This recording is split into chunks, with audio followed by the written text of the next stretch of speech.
ও আজকে ভোর রাতের দিকে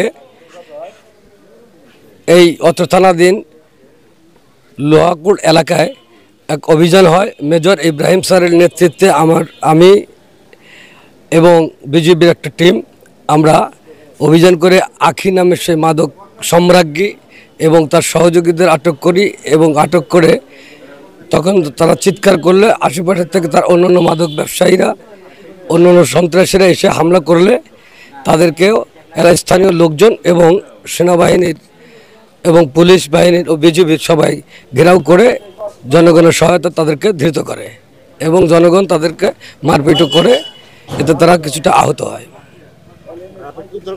আমি উদ্ধার করেছি 7,005 পিস ইয়েবা এবং প্রায় 2 কেজি গাঁজা, আর টাকার পরিমাণ হচ্ছে 1,68,570 টাকা। হ্যাঁ, দেশীয় অস্ত্র ছিল 8টা, তাদের হাতে পাওয়া গেছে, আর কিছু ঘর থেকে উদ্ধার করা হয়েছে।